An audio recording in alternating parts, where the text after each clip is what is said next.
Hello दोस्तों। तो आज हम पढ़ेंगे Huffman coding. Huffman coding basically क्या करता है, ये एक ग्रीडी एल्गोरिदम का पार्ट है। ये क्या करेगा, कोई भी मैसेज होगा उसको कंप्रेस करके आगे ट्रांसफ़र करेगा। जैसे हम अपने कंप्यूटर्स में देखते हैं फाइल जिपिंग और अनजिपिंग का। अगर मान लो कोई बड़ी फाइल है, उस फाइल का साइज़ बहुत ज़्यादा बड़ा है, हमें मेल करनी है, तो हम उस फाइल को जिप करके आगे मेल करते हैं ताकि उस फाइल का साइज़ छोटा हो जाए, वो रिड्यूस हो जाए। ऐसे ही ये हमारे पास एक सीक्वेंस ऑफ कैरेक्टर्स है जिसका कोई ना कोई एक पर्टिकुलर साइज है। अगर हम इसको डायरेक्टली आगे ऐसे ही आगे भेजेंगे, बट हफमैन कोडिंग क्या करेगा, इसको अप टू 70 to 80% रिड्यूस कर देगा इसके साइज को। वो कैसे करेगा वो हम देखते हैं। अगर बिना रिड्यूस करे देखा जाए तो हर एक कैरेक्टर की एक एस्काई वैल्यू होती है, और वो एस्काई वैल्यू होती है 8 बिट की। ठीक है, तो हमारे पास टोटल 20 कैरेक्टर्स हैं, और अगर 8 बिट की हर एक की एस्काई वैल्यू हुई तो इस मैसेज का साइज हुआ टोटल 160 बिट्स, अगर हम इसको बिना कंप्रेस करे भेजेंगे तो। ठीक है, और इसको कंप्रेस करने के बाद इसका क्या साइज आएगा, कितना रिड्यूस होएगा, कितना परसेंट रिड्यूस होएगा, वो हम अभी देखेंगे। वो कैसे देखेंगे, सबसे पहले हम क्या करेंगे, जितने भी हमारे पास कैरेक्टर्स हैं इनको हम एक बाइनरी वैल्यू असाइन कर देंगे। बाइनरी वैल्यू की फॉर्म होती है हमारी 0 और 1। ठीक है, 0 और 1 के कितने कॉम्बिनेशंस बनते हैं, दो भी बनते हैं, एक भी बनते हैं, दो भी बनते हैं, चार भी बनते हैं, आठ भी बनते हैं। बट हमारे पास कैरेक्टर्स टोटल 5 हैं, तो हम 8 कॉम्बिनेशंस वाला लेंगे। 8 कॉम्बिनेशंस कैसे बनेंगे, अगर 3 बिट का हमारा मैसेज होगा, हमारा 3 बिट की अगर स्टोरेज होगी तो टोटल 8 कॉम्बिनेशंस बनेंगे। उन 8 कॉम्बिनेशंस में से हमने कोई भी 5 कॉम्बिनेशंस उठा लिए, जैसे 000, 001, 010, 011 और 111। हमने कोई भी 5 कॉम्बिनेशंस उठा लिए क्योंकि हमारे पास 5 कैरेक्टर्स हैं। ठीक है, अगर हम अब इनको भेजें तो हर एक कैरेक्टर को 3 3 बिट असाइन हो गए हैं। पहले हर एक कैरेक्टर 8 बिट पे जाता था, बट अब हर कैरेक्टर को 3 बिट असाइन हो चुके हैं। तो टोटल 20 कैरेक्टर्स हैं, हर कैरेक्टर को 3 बिट असाइन हो गए हैं। तो जो हमारा मैसेज का साइज हुआ वो हुआ 60 बिट्स। बट बात यहाँ ख़त्म नहीं होती है।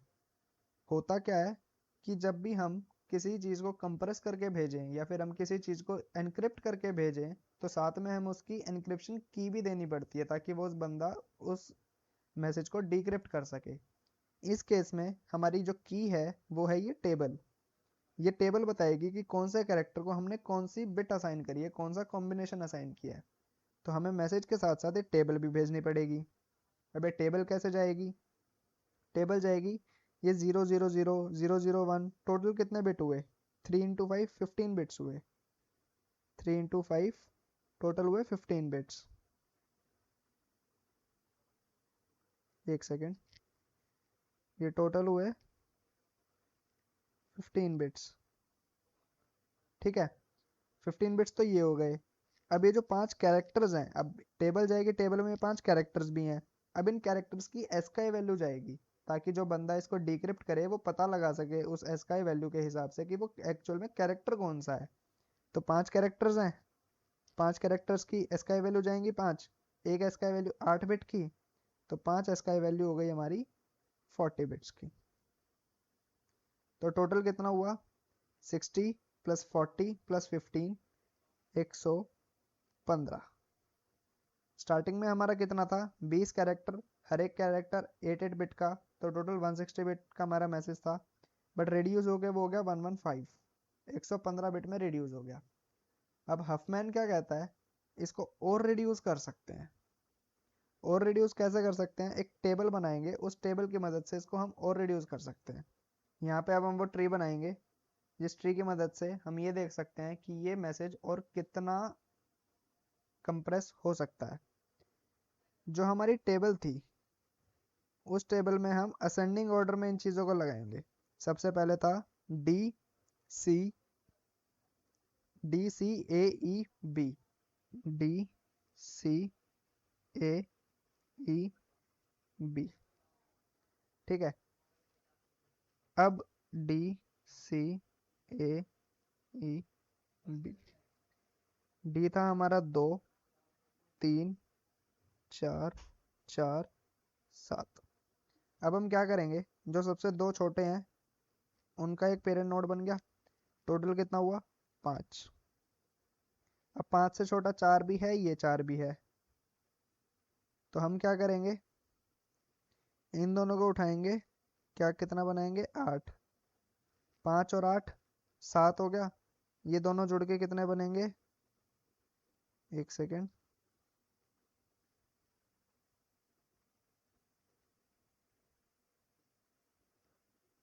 ये 8 और 7 मिलके बनेंगे 15, और ये 5 और ये 15 मिलके बनेंगे 20। ठीक है। अब सबसे मेन बात आती है, जो लेफ्ट नोड है उसको 0 असाइन कर दो, और जो राइट वाली नोड है उसको 1 असाइन कर दो। ये हो गया। अब हम क्या करेंगे, अब हम बनाएंगे अपनी वही वापस टेबल, कैरेक्टर्स वाली, ए बी सी डी ई। ए को पहले असाइन था 0 0 0, अब क्या असाइन हुआ, हम टॉप से चलेंगे ए तक। ए हमारा कहाँ है, यहाँ है। ए तक कैसे पहुंचेंगे, 1 0 0। बी तक कैसे पहुंचेंगे, 1 1। सी तक कैसे पहुंचेंगे, 0 1। डी तक कैसे पहुंचेंगे, 0 0। और ई तक कैसे पहुंचेंगे, 1 0 1।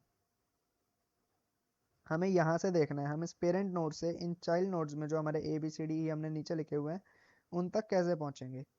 ठीक है, अब ये देख लिया, A B C D E, A 1 0 0, B 1 1, C 0 1, D 0 0 और ई 1 0 1। अब हमने पीछे क्या करा था कि हर एक कैरेक्टर को हमने 3 3 बिट असाइन करी थी, बट इस केस में क्या हो रहा है, कोई कैरेक्टर 3 बिट भी है, कोई कैरेक्टर 2 बिट भी है, तो और रिड्यूस हो गया। तो टोटल 20 कैरेक्टर्स हुए। ठीक है, 20 कैरेक्टर्स हुए, लेकिन उसमें अलग अलग हमारी फ्रीक्वेंसी आ रही है। जो ए था, ए हमारा कितनी बार आ रहा था, ए आ रहा था हमारा 4 बार, बी आ रहा था हमारा 7 बार, सी था हमारा 3 बार, डी था हमारा डी था हमारा 2 बार, और ई था हमारा 4 बार। ठीक है। अब टोटल देखा जाए, 4 × 3 प्लस 7 × 2 प्लस 3 × 2 प्लस 2 × 2 प्लस 4 × 3, 4 × 3 और बाकी सारे 2 2 2, तो ये बनेगा 4 × 3 प्लस 7 × 2 प्लस 3 × 2 प्लस 2 × 2 प्लस 4 × 3, ये बनेगा 448। टोटल बन गए 48 बिट्स। 48 बिट्स का मैसेज हुआ। अगर हम इसको लिखें अच्छे से, जो हमारा मैसेज का साइज है वो हुआ 48 बिट्स। ठीक है, बट फिर वही बात आती है, हमें मैसेज के साथ साथ टेबल भी भेजनी पड़ेगी।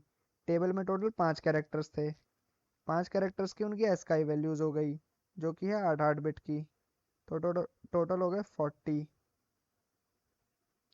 ठीक है, 40 ये हो गए। अब हमारी टोटल बाइनरी वैल्यूज भी जाएंगी कि कौन से कैरेक्टर को कौन सी बाइनरी असाइन है।